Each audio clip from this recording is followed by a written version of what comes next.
of criminal industrial conspirators decided to subordinate the entirety of the human population for the purpose of their sinister plans to enrich themselves while impoverishing and killing the rest of humanity. And I'm done being polite.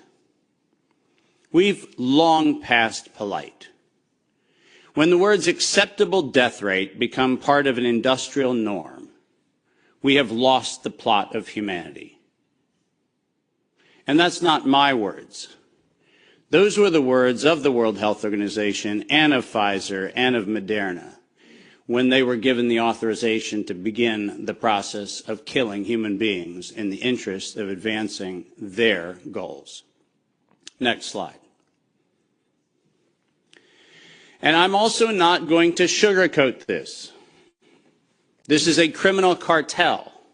We are acting as though there's some sort of redeemable quality somewhere in some esoteric layer that somehow or another the World Health Organization must have some salutatory benefit.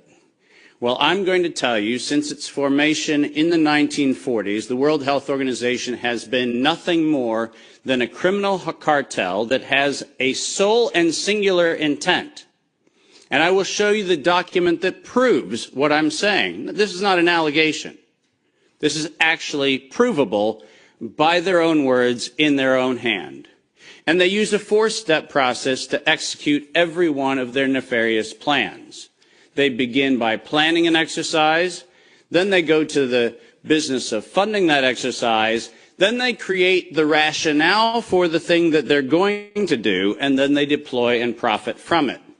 And in violation of 15 U.S. Code Section 19, which for those of you listening, coincidentally started with the Clayton Act in the same year that the World Health Organization in the United States, 1913, the same year the World Health Organization's progenitors also started. So I find it fascinating that we passed the Clayton Act in 1913 and we set in motion 110 years ago the criminal conspiracy which we now call the World Health Organization. 110 years later. And in violation of TIFU, or TEFU, I don't even know how to say it, the TFEU, the treaty allegedly for the functioning of the European Union, which I think needs to now be called the Treaty for the Dysfunctional European Cabal. Article 101 unambiguously lays out the conditions that this was never a public health anything. It was racketeering for the purpose of instilling terror to adapt the behavior of a population. Period. That's what it was. That's what it always was. And we can come up with every theoretical argument we want to make about things, but the problem, even with the theory that we had an outbreak of something, is falsifiable for the data from Zurich that shows us that in the year of the death pandemic of the globe, life insurance companies paid $30 billion less in claims.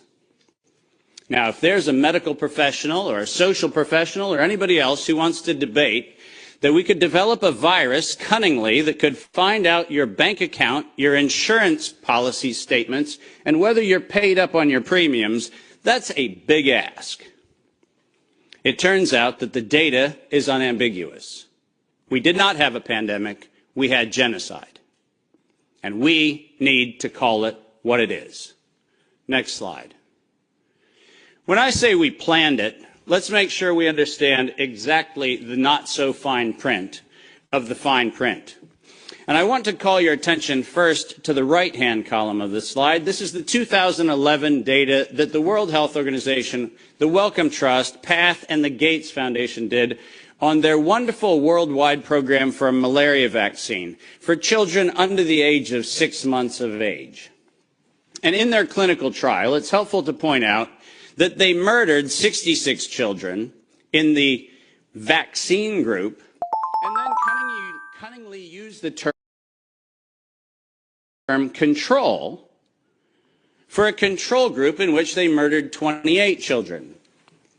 Now, the reason I said murdered and the reason why I use that term is because it's exactly what it was.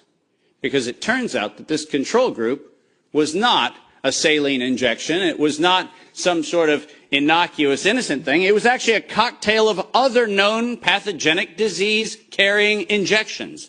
The control group was known to kill people, and the experimental control group was actually theoretically maybe going to kill people. And what we did was we actually went ahead and murdered them all. And cunningly, under Article 5, Section 13, which I've put on this slide, I want you to understand why I said, at its formation in 1947, when the WHO was funded and founded, it was funded and founded by people intent to commit a crime because of their own language. Section 13 of Article 5 ends with the following statement: immunity from personal arrest or detention, blah, blah, blah, immunity from legal process of every kind. Now, if you didn't intend to commit a crime, why would you need to give yourself permanent and absolute immunity from every form of prosecution, and it's worse, even investigation for prosecution of every kind? People sit there and pretend, well, that's like diplomatic immunity. Do you realize this isn't even meeting the standard of diplomatic immunity? This is a criminal organization who set in motion their own law to protect themselves against crimes they knew they were going to commit. And when I say they knew they were going to commit, I mean they knew it. Because their first Director General, none other than Dr. René Sand, who happened to be in the hospitality of the Germans in Dachau in 1940 earlier, in 1947, mysteriously, with the largesse of the Rockefeller Foundation, was nominated to become the first Director General of the WHO. And within 5 short years, René Sand decided to authorize the real purpose of the WHO in writing by then Director General Dr. Brock Chisholm, who advocated for population control as its primary objective. Does that sound like public health to anyone in this room? This is not public health. This is the advancement of the same genocidal program that began with the Carnegie Foundation's funding of the eugenics office at Cold Spring Labs in the United States in 1913 under the philanthropy of Andrew Carnegie. People, stop fooling yourself. We debate the leaves on the tree of what we call this pandemic thing, but we're not going to the root. This was an organized crime, racketeering entity set up to give itself first absolute immunity and then execute its plans to make sure it controls who lives, who dies, and who gets any chance at life. And if you think that I am somehow inflating numbers, let me be unambiguous.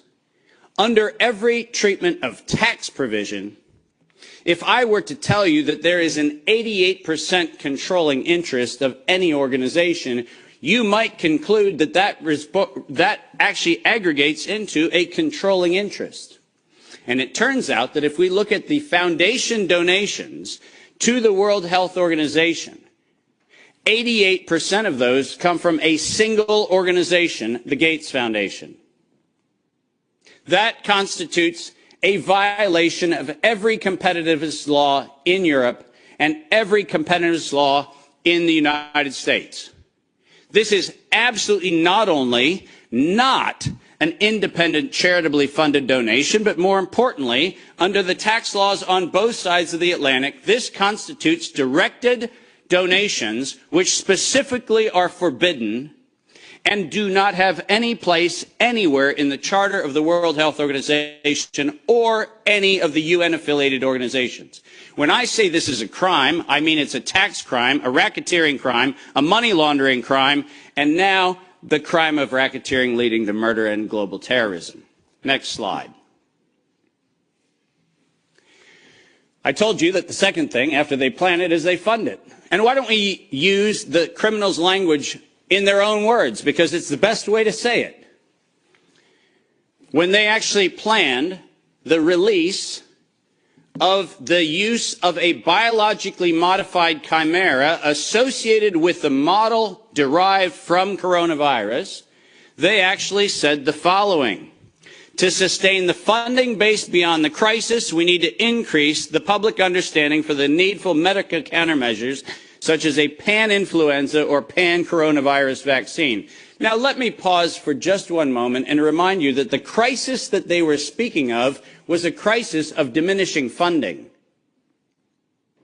There was no health crisis. This was a crisis of their coffers were starting to run dry.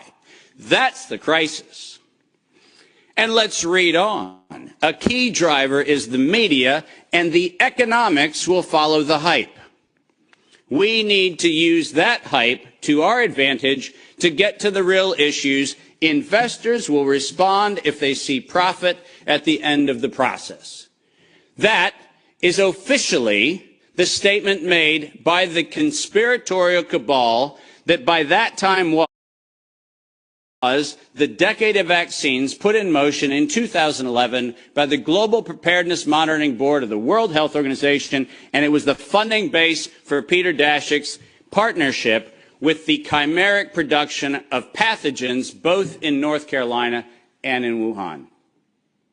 So don't tell me that we have to do an investigation into where this came from. The criminals have admitted to it in their own words. Next slide. And now we get the fun one that no one in Congress is willing to address, which is the elephant in the room. On October the 21st, 2014, despite the multiple conversations between Senator Rand Paul and Anthony Fauci, where we've been told that Rand Paul has done everything he can to put Fauci on the ropes, he has had in his possession the letter that you see on the left. And it is the letter, conveniently on NIAID letterhead, sent to the University of North Carolina, Chapel Hill, which unambiguously states that during the gain-of-function moratorium, which, by the way, if we use the word moratorium, feels like that means you're supposed to stop. Why don't we go ahead and look at two pieces of this letter? First, the second bullet under Project 1, which, by the way, was not part of the original grant. This was to look at the novel functions of the virus pathogenesis in vivo. You know what that means? In living systems. The grant was supposed to be clinical simulations and models, but this grant was modified with this letter to say we were going to authorize gain-of-function research during the moratorium in living systems. And then we love the last paragraph of this letter, which conveniently says, as your grant is currently funded, this pause is voluntary. How many times have you met a voluntary moratorium? And the best part about it is that if we look at the very last line, or continue to conduct the applicable gain-of-function research until the end of the currently active budget period. But here comes the problem. You know who is supplying the budget? An indefinite term, unlimited amount contract from DARPA and from NIH. Isn't it convenient to have a perpetually funded project that needs to stop when the money runs out, when you find out that there is no point where the money runs out because there is no end to the thing that has no end? And lest you think that I'm making an allegation, which I'm not, I'm making an accusation. Let's be clear. And there's a big difference. I'm not alleging anything. They actually went to the trouble of telling us that it was going to be the Wuhan virus that was going to get us. As you see on the right-hand side of the screen, published in 2016, March 14th of 2016, the SARS-like Wuhan Institute of Virology Virus 1, and I quote, is poised for human emergence. Does that sound like we're just surprised that something in Wuhan went a little haywire in December of 2019? Or does it feel like we were told, look at Wuhan, and look at coronavirus, and look at what we've been doing to manipulate coronavirus in Wuhan and at the University of North Carolina, Chapel Hill, and lo and behold, we're going to go ahead and tell you that we're ready to release it in 2017. 16. Next slide. We're almost done. And then they created it. Now, all of you know that I am criticized globally for my use of the term biological warfare. I do that because I am credentialed to do that. I happen to be, for the United States government, in the early part of the 2000s and the latter part of the 90s, a person who was sent around the world to look at the proliferation of biological and chemical weapons. I'm acutely familiar with the definition of what a biological warfare agent is in the 18 U.S. Code, the criminal code of violations of biological and chemical weapons. And so my assessment is, in fact, professional and right. And the reason for that is I'm the one credentialed to make that determination for the United States government for many years. That's why I say it. But let's pretend for the moment that I'm just a nut job. Maybe I don't know what I'm talking about. So why don't we look at what the criminals said themselves, shall we? In 2005, at a conference sponsored by DARPA and the MITRE Corporation, Ralph Baric, the architect of the lethal strand that has been injected into millions and billions of people's arms, that Ralph Baric was sponsored to present the following, and let's go ahead and use his words, presentation: synthetic coronaviruses, biohacking, bio-warfare enabling technologies. Does that sound like a public health distribution program? Does that sound like something that is accidentally misinterpreted to mean something else? Or does biological warfare enabling technology sound like not countermeasures or pandemic preparedness? It sounds to me like biological warfare enabling technologies. And the reason why I have that hunch is what followed was he received, next to his NIAID grants, non-competitive DARPA grants in matching funds for over $140 million of aggregate funding going into his and his related programs on synthetic biological warfare enabling technologies. So do I have a problem calling the injection a biological warfare enabling technology? Absolutely not, because that's what they called it. And we know that they knew they called it that on September 18th, 2019. Because on September 18th, 2019, the racketeering, co-conspiring cabal of interlocking directorates, also known as the World Health Organization, said that they were going to conduct an experience for the world that was going to be a rapidly spreading pandemic due to a lethal respiratory pathogen. The lethality in that statement is the problem. They didn't say we're going to maybe get a little bit of sniffles going around. They said we were going to actually have the promulgation of a deadly agent. And the stated reason, in September 2020, the progress indicator is that the world would accept a universal vaccine. Not, we'll look at other options of treatment. Not, we'll have a look at what might be early intervention, as Dr. McCullough has so clearly advocated for in many, many, many instances. Not that. We stated on September 18th, 2019, we were intending to kill.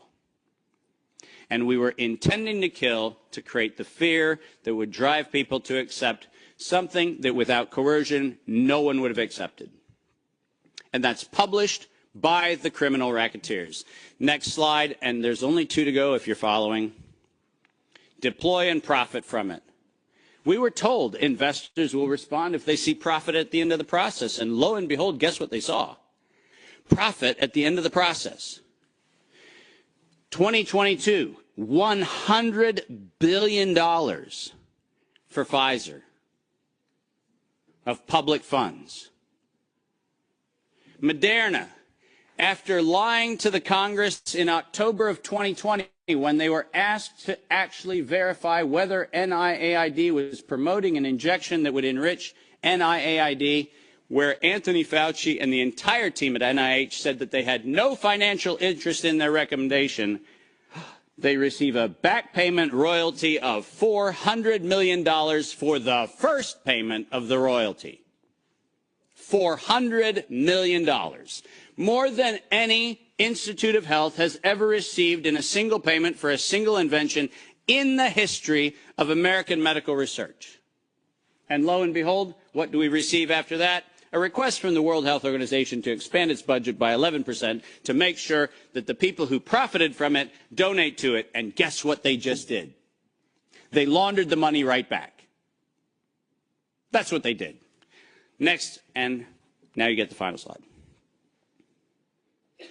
This is not a public health crime. This is actually not a constitutional crime. This is a criminal act done by a criminal institution established to enable criminal behavior since its foundation in 1947. That is what this is. And we should not be debating the merits of democracy or liberty or anything else, as irrational as that would be if we stood at a bank robbery and debated the merits of printing dollar bills. The problem is not the dollar bills, it's the bank robber.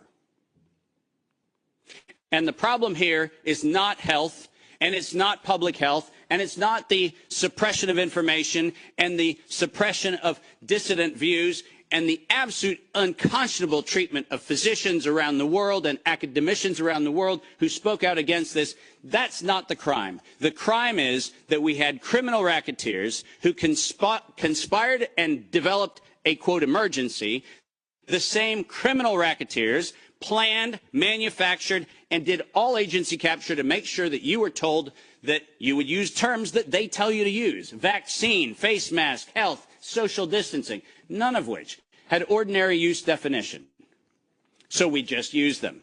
Criminal racketeers price fixed with interlocking directorates where known competitors came together and fixed prices in direct collusion in violation of both European Union standards and in violation of both the Sherman and the Clayton Act in the United States. These were crimes. It was organized crime, and we should treat it as such. Criminal racketeers publicly lied under oath, and this resulted in the death and destruction of liberty, and most importantly, the death and destruction of the integrity of well-meaning people who sit here today doing everything they can within their power to try to treat the calamities created by this catastrophe. I will not for a moment denigrate the multiple contributions of amazing academic and medical professionals who've tried desperately to step into the gap and stop the corrupt outcomes of these crimes. But I will, without doubt, say the following.